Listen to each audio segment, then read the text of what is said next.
안녕하세요. 반갑습니다. 성경 함께 읽기. 오늘은 다니엘서 4장의 이야기로 들어가 보도록 하겠습니다. 느부갓네살의 두 번째 꿈. 3장에서는 우리 사드락과 메삭과 아벳느고인 다니엘의 세 친구가 그리 아니하실지라도 나는 오직 하나님만을 섬길 것이고 느부갓네살이 만든 금 신상에게 금 형상에게 경배하지 않겠습니다. 그런 가운데 뜨거운 용광로 속에서 살아난 놀라운 일을 겪었던 이야기가 있었습니다. 과연 느부갓네살은 이제 이 놀라운 경험 속에서 예수님을 믿었을까요?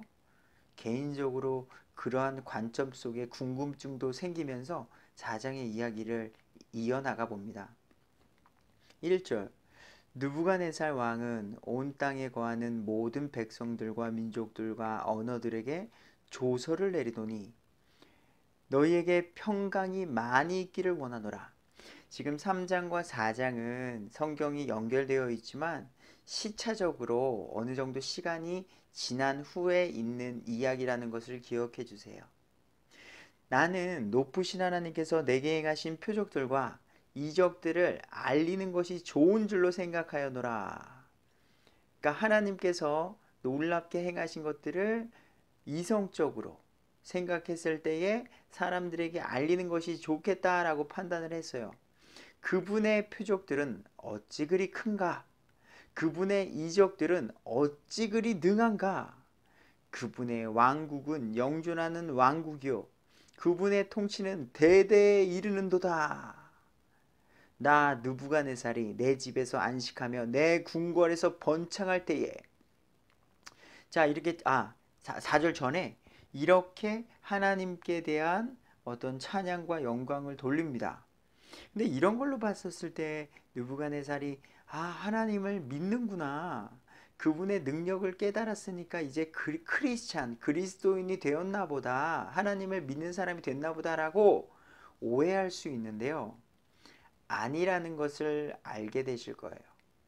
그래서 예수님은 아는 것과 믿는 것의 차이는 너무나도 큰 구원이냐 그렇지 않느냐의 차이가 있다는 것을 기억해야 될 겁니다.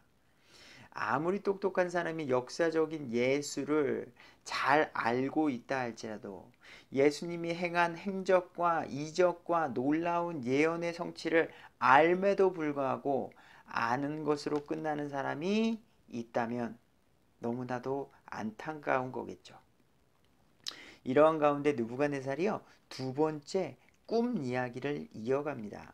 4절 나 느부갓네살이 내 집에서 안식하며 내 궁궐에서 번창할 때에 나를 무섭게 하는 한 꿈을 보고 내 침상에서의 생각들과 내 머릿속의 환상들로 말미암아 근심하였노라. 이거 무슨 이야기가 또 생각나죠? 예, 우리 금영상 사건 기억나죠? 다니엘이 나타나서 멋지게 우리 바벨론, 메데, 페르시아, 그리스, 로마 그 형상에 대한 꿈 해석을 한 것처럼 이건 또 다른 꿈을 꾼 거예요. 그리고 또다시 근심하게 된 거죠. 그러니까 이제 느부갓네살 왕이 답답한 나머지 칙령을 내려 바벨론의 모든 지혜자들을 내 앞으로 데려다가 그들이 그 꿈의 해석을 내게 알려주게 하였느니라. 아직까지도 그 마법사들과 지혜자들이 있는 것 같아요. 그때에 마술사들과 별을 살피는 자들과 갈대아 사람들과 점쟁이들이 들어왔기에 이제 또 집합한 거죠. 집합. 나 또 꿈 꿨는데 너무 힘들어. 그러니까 이걸 빨리 해석해. 자, 느부갓네살 왕은 이번에는 그 꿈을 그들 앞에서 말하였대요. 우리 이전 첫 번째 꿈 속에서는 꿈 내용도 안 말해줬었잖아요. 이번에는 꿈 내용을 말해주고 이제 해석해 달라는 거죠. 그러나 그들이 그것의 해석을 내게 알려주지 못했다라고 말하고 있어요. 자, 8절에 누가 등장할까요? 다니엘이 등장하지요. 그러나 마지막에 주인공은 마지막에 등장하나 봐요.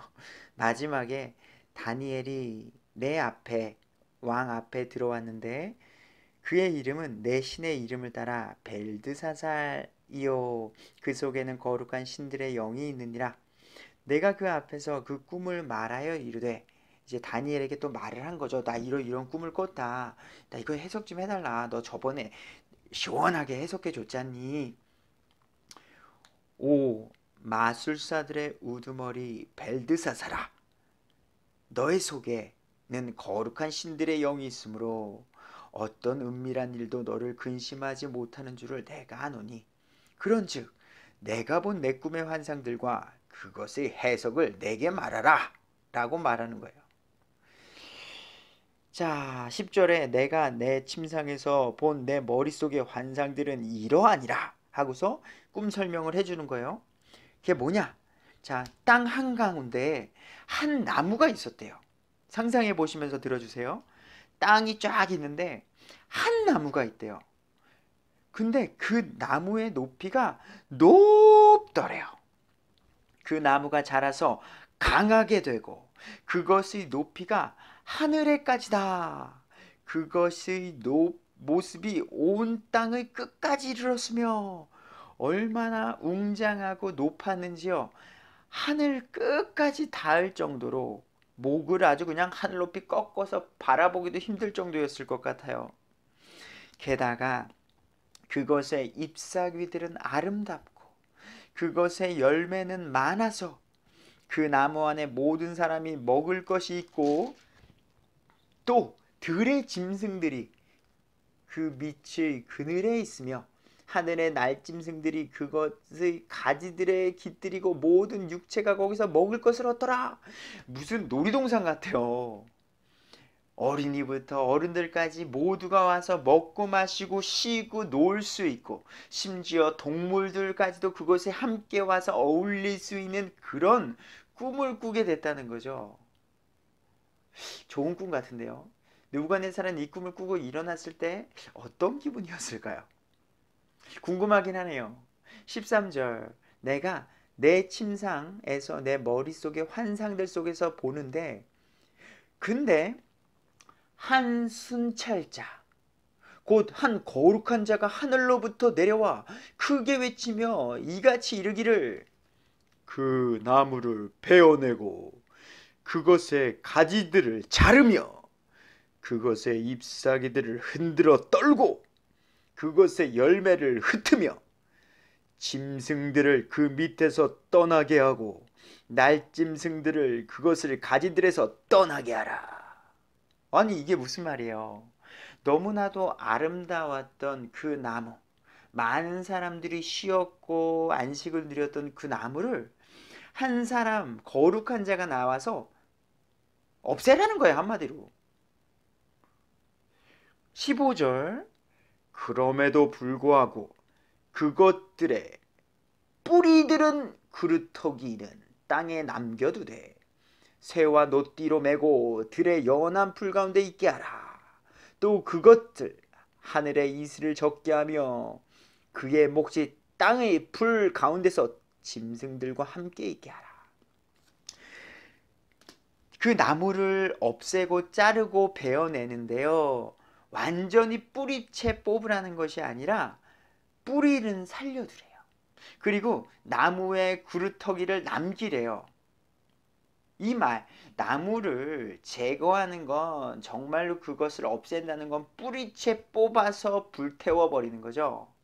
근데 이 지극히 거룩한 자가 나타나서 좋은 나무이긴 한데 그것의 뿌리도 살려두고요, 그루터기는 남겨두라는 거예요. 또 그것을 하늘의 이슬에 적게 하래요. 여러분, 그럼 나무는 어떻게 될까요? 시간이 지나면 다시 자라겠지요. 언젠가는 그 나무는 뿌리가 살아있기 때문에, 그루터기가 남아있기 때문에 이렇게 하늘의 이슬을 먹으며 싹이 돋고 언젠가는 다시 그 풍성한 모습을 되찾게 된다는 거예요. 이러한 맥락의 흐름을 잡고서 따라와 주세요. 근데 여기서 또 재미난 표현이 있어요. 그 나무가 15절 하반절에서는 그의 몫이 땅의 풀 가운데서 짐승 등과 함께 있게 하라. 그의 몫이라고 나와요. 자, 이것을 기억하시면서 따라와 주세요. 16절, 또 그 나무가 아니라 그의 마음을 바꾸어 사람의 마음 같지 아니하게 하고 짐승의 마음을 그에게 주어 7대가 그의 위로 지나가게 하라. 이것은요, 그가 사람인데요. 그 나무는 곧 사람을 의미하는데요. 그 사람의 마음이 사람의 마음 같지 않고요. 짐승 같은 마음으로요. 본능적으로 살아가는 사람이 된다는 거예요. 어느 때까지요? 7대. 성경은요. 계시록도 마찬가지지만 한때, 두때, 반때. 그러니까 한 때를 1년으로 나타내고 있어요. 7대는 7년을 의미합니다. 그래서 7년이라는 기간 동안에 이 사람이 이런 짐승의 마음을 가지고 살아가는 시간이 있게 된다는 거예요. 17절, 이 일은 순찰자들의 칙령에 따른 것이요 이 요구는 거룩한 자들의 말에 따른 것이니. 자, 지금 이 아까 13절에 한 순찰자, 한 거룩한 자, 그분이 누군지를 17절에서 설명하고 있는 거예요. 그 목적은 지극히 높으신 이가, 지극히 높으신 그 이가 이 일을 지금 계획하고 있다는 거죠. 하나님께서 하시는 거예요. 그 지극히 높으신 이가 사람들의 왕국에서 다스리시고 자기 뜻대로 그것을 누구에게든지 주시며 또 사람들 중에서 가장 비천한 자를 그것 위에 세우시는 줄 산자들이 알게 하려 합니다.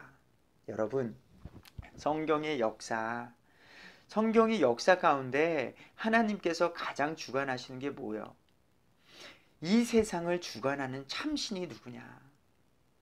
엘리야와 바알과 아세라, 우리 850년과 엘리야 사건을 마찬가지로 누가 참 하나님이냐?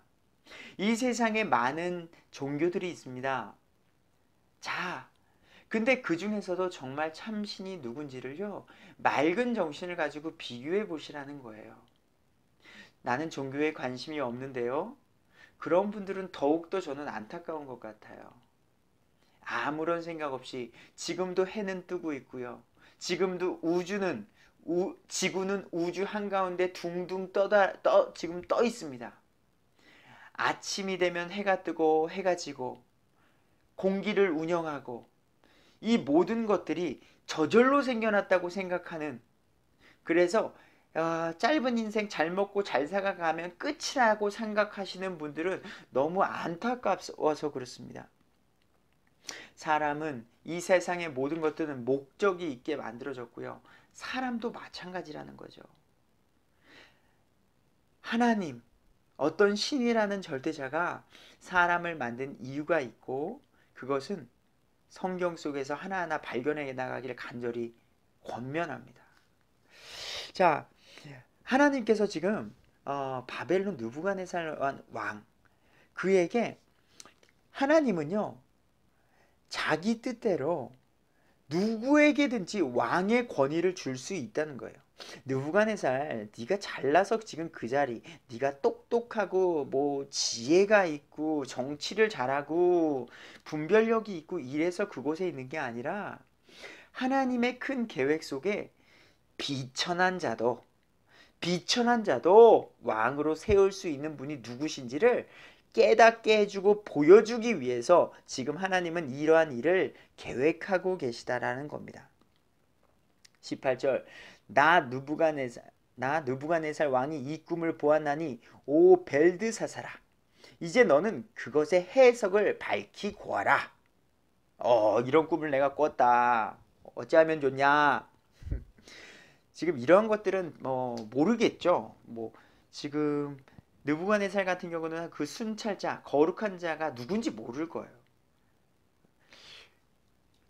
자, 그래서 이걸 부탁하고 있는 거고요. 내 왕국의 모든 지혜자들이 능히 해석을 내게 알려주지 못했다. 마법다, 마술사, 별 보는 자 모두가 못했는데 지난번에 너도 했잖아. 너는 할 수 있나니 거룩한 신들의 영이 너의 속에 있느니라.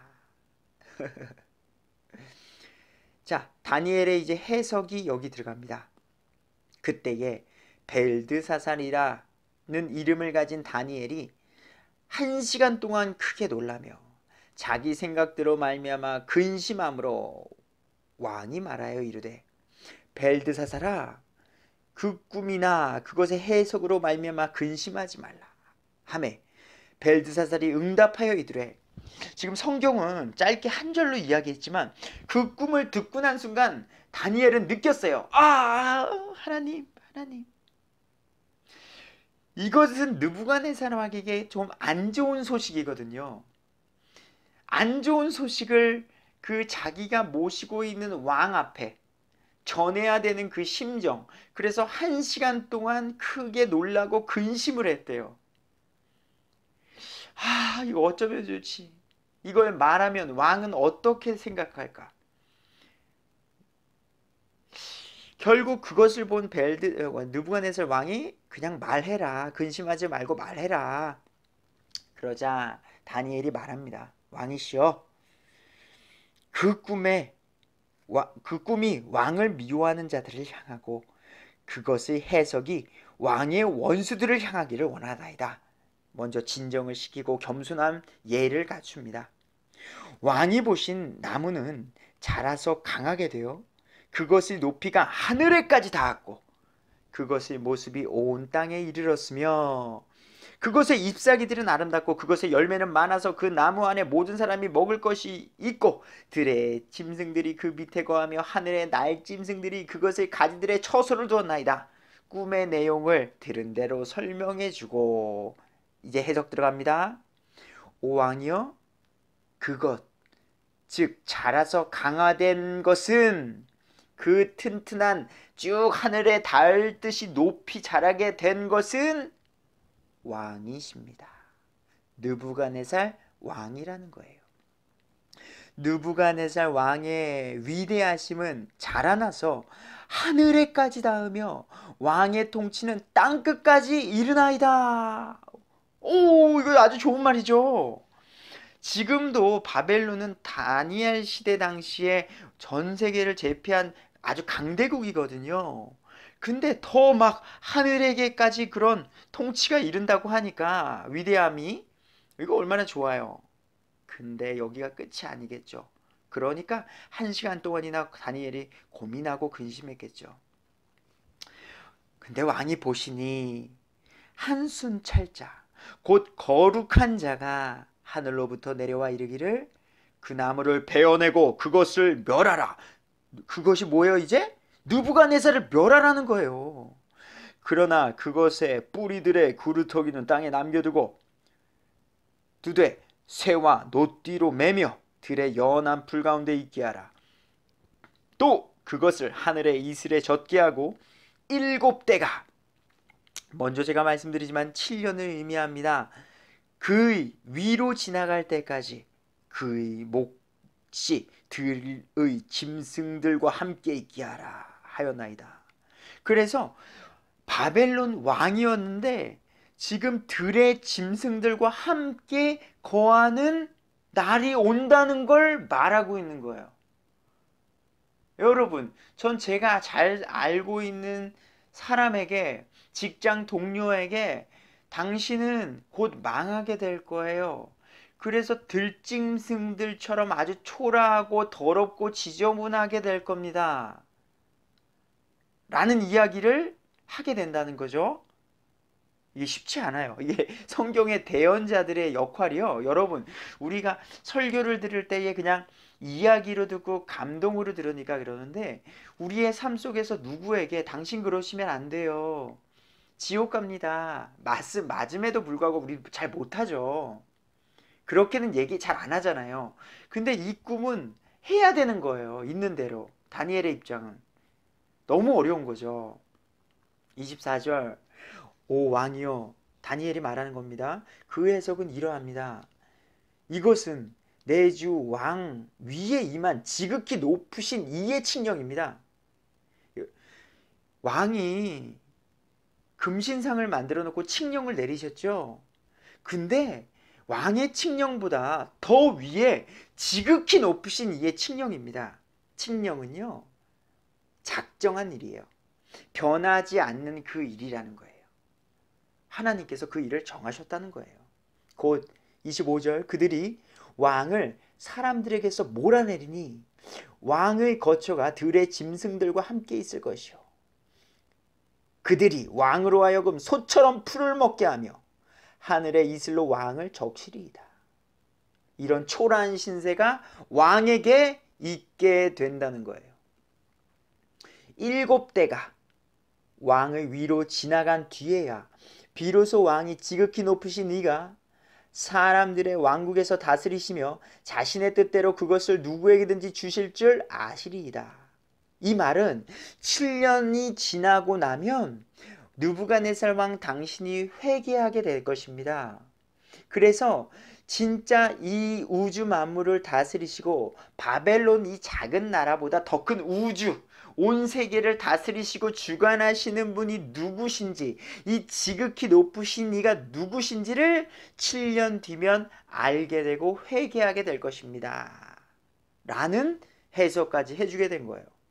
26절 또 그들이 그 나무 뿌리들의 그루터기를 남겨두라고 명령하였은즉 하늘들이 그래서 이제 그루터기를 남긴 게요 7년 정도 자란 뒤에 다시 풍성하게 되고 회복하게 되고 다시 왕위를 되찾게 된다는 이야기를 하고 있는 거거든요.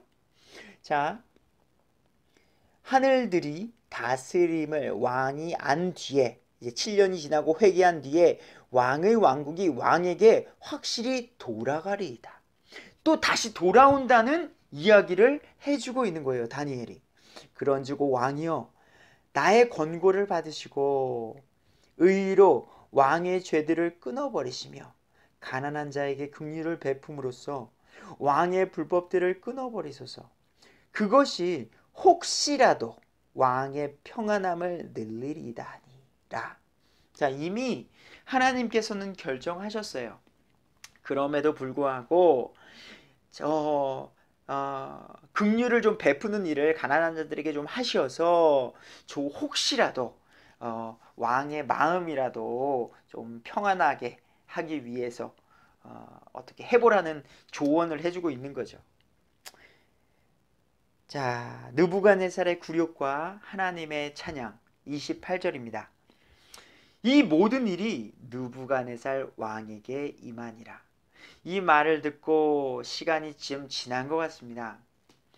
어떻게 돼야 됐을까요? 여러분은 어떻게 하실 것 같아요? 지금 우리가 다니엘서 4장 부분을 읽고 있는데 지금 이 1, 2, 3장만 해도요 너무나도 놀라운 이야기가 기록되어져 있고요. 느부갓네살은 경험했어요. 뭐였죠? 다니엘이 꿈을 꿨을 때에도요 너무나도 놀랍게 해석을 해서 나이 어린 다니엘에게 느부갓네살 왕이 왕의 얼굴을 땅에 대고 엎드려 다니엘에게 경배하는 일이 있었어요. 2장 46절에. 게다가 그 꿈의 해석도 놀랍게 해줬고요. 3장에서는 다니엘의 세 친구가 맹렬히 불타는 용광로에 들어감에도 불구하고 죽지 않고 살아난 그들이라는 거죠. 그들이 믿는 그 하나님, 지극히 높으신 그 하나님을 눈으로 직접 보고 듣고 경험했음에도 불구하고 그렇다면 다니엘의 말을 듣고 나서 아이고 조심해야겠다. 조심해야겠다. 이런 일이 있을 테니까 내가 그 7년을 대비하고 하나님께 회개해야 되겠다. 라고 했으면 좋겠는데 그렇지 않은 모습이 성경에 등장합니다. 29절 12달의 끝에 그가 느부갓네살이 바벨론 왕국의 궁궐에 거닐더라. 느부갓네살 왕이 말하여 이르되 이 큰 바벨론은 내가 내 권능으로 내 힘으로 건설하여 왕국의 집으로 삼고 내 위엄의 존귀로 삼은 것이 아니냐. 내가 있다는 거예요. 아무리 생각해도 내가 있다는 거예요. 그래 내가 봤어. 느부갓네살이 다니엘의 세 친구가 그래 죽었다가 살아난 것도 봤어. 그리고 뭐 다니엘? 그래 꿈 멋지게 해석하는 거 봤어. 너희들이 믿는 실은 대단한 거 알겠어. 그치만 나는 너희들 만나기도 전에 바벨론의 왕이었어. 내가 잘나고 내가 똑똑해서 한 거지, 내가 이룬 것이지, 내가 잠 못 자고 전쟁하고 이겨낸 거야. 내가 했다는 거예요. 근데 그게 왜 하나님이 하고 하나님의 뜻 가운데 있는 거냐는 거죠. 이게 예수님을 믿지 않는 사람들의 대부분의 모습이죠. 내가 왜 죄인이야? 내가 왜 죄인이야? 하지만 가슴에 손을 얹고 죄인 아닌 사람이 있냐 이거죠. 우리는요, 성경이 말한 대로 죄의 유전자를 가지고 태어났어요. 아담과 이브의 죄로 인해서요.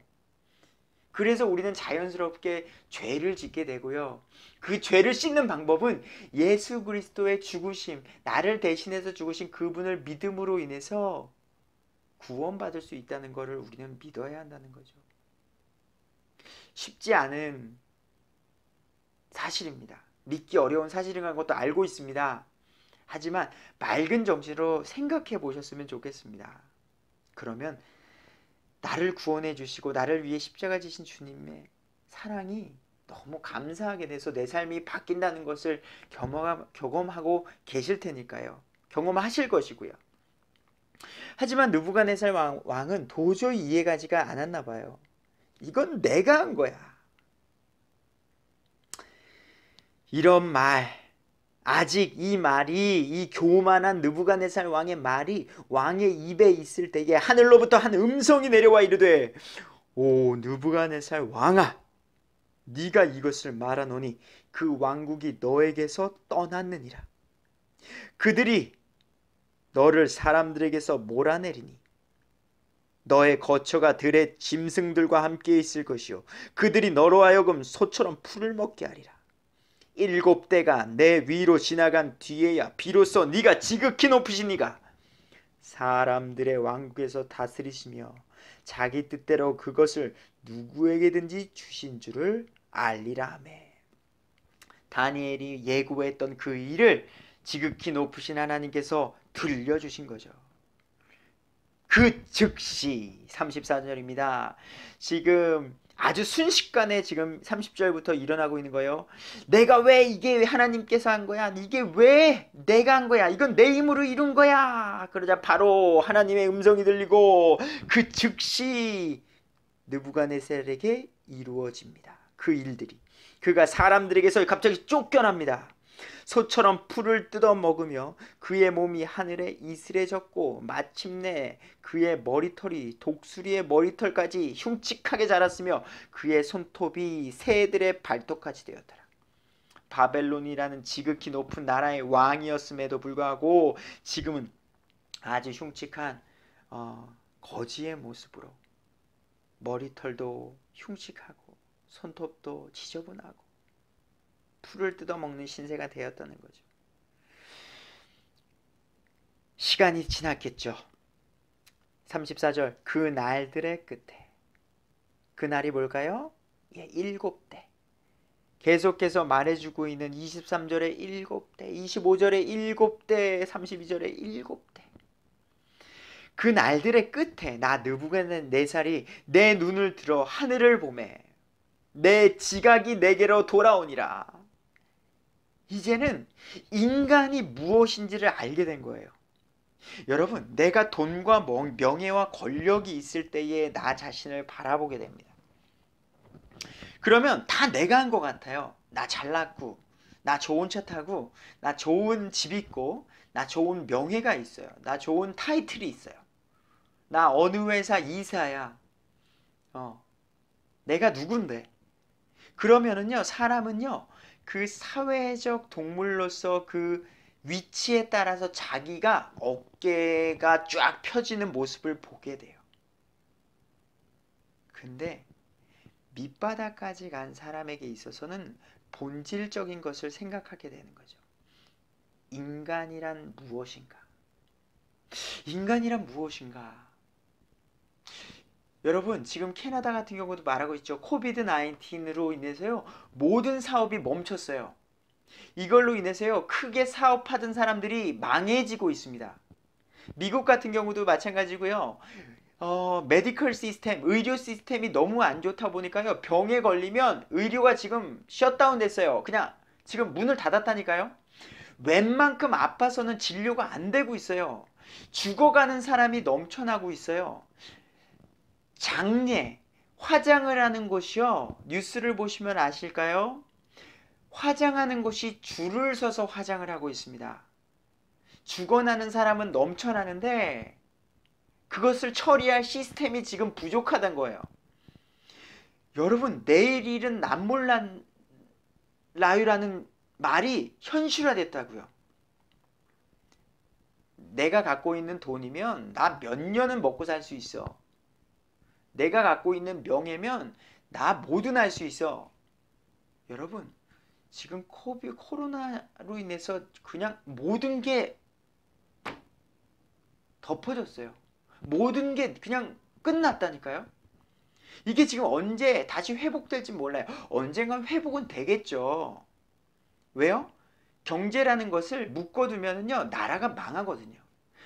만약에 이렇게 계속 가다간 병들어서 죽든 경제로 죽든 어떻게든 죽게 돼 있을 경우에는 풀어줄 수밖에 없어요. 그러니까 언젠가는 이제 다시 풀어줄 텐데 질병이 해결됐을까요? 미래는 모릅니다. 빨리 해결되길 간절히 기도하지만요.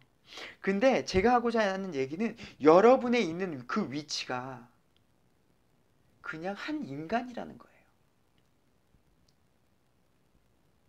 내가 갖고 있는 돈, 명예, 권력 그 모든 것은 썩어 없어지고 아무것도 아니라는 겁니다. 10억, 100억, 1000억 얼마가 있든 나이 먹으면 다 필요 없게 된다는 존재예요. 돈 있으면 좋죠. 저도 필요합니다. 돈 있으면 네 기뻐요. 기쁜 것도 사실이에요. 근데 그게 전부가 아니라는 것도 아셔야 됩니다. 그거를 누가 깨달은 거예요? 바벨론 왕 느부갓네살이 이제 7년 동안 그 고생을 하고 깨닫게 된 거예요. 내 지각이 내게로 이제 돌아온 거예요. 나는 그냥 인간이었어. 내가 금영상을 만들었고 모든 사람에게 말만 하면은 수많은 온 땅 사람들이 내 앞에 와서 절을 했어요. 내 말 한마디면 이 사람의 생명을 살릴 수도 죽일 수도 있는 그런 존재였다라는 거죠. 근데 지금은 소풀을 뜯어먹고 있어요. 소풀을 뜯어먹고서 흉측하게 머리카락에 벌레들이 기어다니는 그런 존재라는 거예요. 우리와 똑같이 화장실 가서 대소변 보고 배부름에 그냥 감사하고 사랑하는 사람들과 만나서 교제하는 게 행복이고 그냥 인간이었다라는 거예요. 하나님께서 만드신 그 존재로서의 가치 그거를 지각이 돌아와 난 그냥 인간이구나. 피조물이구나. 하나님이 만드신 그냥 한 사람이구나. 이걸 깨달은 거예요. 그리고 나서 이렇게 고백을 합니다. 내가 지극히 높으신 이를 찬송하며 영원토록 사시는 그분을 찬양하고 공경하였나니 그분의 통치는 영존하는 통치요 그분의 왕국은 대대에 이르는도다. 그분께서는 땅의 모든 거주민들을 아무것도 아닌 것으로 여기시며 하늘의 군대 안에서든지 땅의 거주민들 안에서든지 자신의 뜻대로 하나님의 뜻대로 행하시나니 아무도 그분의 손을 멈추게 하거나 그분께 이르기를 당신이 무엇을 하나이까 하지 못하리라. 자 30절에 바벨론은 내가 내 권능의 힘으로 건설하였다. 내 위엄의 존귀로 삼은 것이 아니냐 라고 했던 느부갓네살이 나는 아무것도 아닙니다 라고 변하게 되는데 7년이 걸렸네요. 엄청난 고생을 하면서 그래도 예수님을 믿었다면 다행인 거죠. 36절 바로 그때에 느부갓네살이죠. 내 이성이 내게로 돌아왔고 그래서 여러분 기독교인들은요 예수님을 정말로 바르게 믿는 바이블 빌리버든요 바른 지각과 이성 맑은 정신이 있으셔야 돼요. 왜냐하면 기독교 내에서도 바르게 믿지 않는 신비적인 모습을 비치는 교단들이 있거든요. 교회가 있거든요. 신비적이고 아주 비정상적인 예배의 모습과 기도와 찬양과 말씀과 그런 곳은 나오셔야 해요. 나오셔야 돼요. 바른 목사님을 만나시고 바른 교회 공동체를 만나는 게 중요합니다. 바이블 빌리버 가운데 바르게 하나님을 믿는 분들이 넘쳐나길 소망합니다. 바로 그때에 내 이성이 내게로 돌아왔고 또 내 왕국의 영광을 위하여 내 존귀와 광명이 내게로 돌아왔으며, 이제 그 성경이 말한 대로 존귀와 광명이 내게로 돌아왔다는 건요, 왕권도 아까 다니엘이 예언한 대로 지극히 높으신 하나님이 말씀한 대로요 7대가 지나면 회복된다는 거예요. 다시 그 왕국에서 다스리게 될 수 있는 자리로 돌아오게 된다는 거죠. 그리고 내 조언자들과 내 귀족들도 나를 찾아왔고, 이제 그 귀족들이 다시 느부갓네살을 찾아오게 된 거예요. 내가 내 왕국에서 굳게 세워지며 뛰어난 위엄이 내게 더하여졌느니라. 다시 하나님의 말씀대로 역사가 이루어진 거죠. 이제 나 느부갓네살은 하늘의 왕을 찬양하며 하나님을 찬양하며 칭송하며 공경하노라. 그분의 모든 일들은 진리이고 그분의 길들은 판단의 공의이니 교만 속에서 걷는 자들을 그분께서 능히 낮추시느니라. 이렇게 4장의 이야기는 마무리가 됩니다. 세상의 주관자 되신 그 하나님, 우리는 그분을 오늘도 믿고요. 어려움 속에서도요, 지금 우리는 이해가 안 가요. 지금 코로나로 인해서 전 세계가 마비가 되고 경제가 너무나도 어려워지고 이해 안 가는, 지금 뭐 뉴스에는 김정은이 죽었네 살았네 서로 왈가왈부하고 있고요. 대한민국 같으면 4.15 투표 가운데 이게 부정 투표에 대해서 찬반론이 있고요. 너무나도 복잡한 세상의 흐름 속에 살아가고 있습니다. 하지만 그런 것도 우리가 잘 보고 판단해야 되겠지만 더 큰 그림 속에 하나님께서 계획하신 동안 우리가 아셔야 될 겁니다. 평안함 가운데 이 세상 속에서 우리 오른편, 하나님의 오른편의 것을 선택하는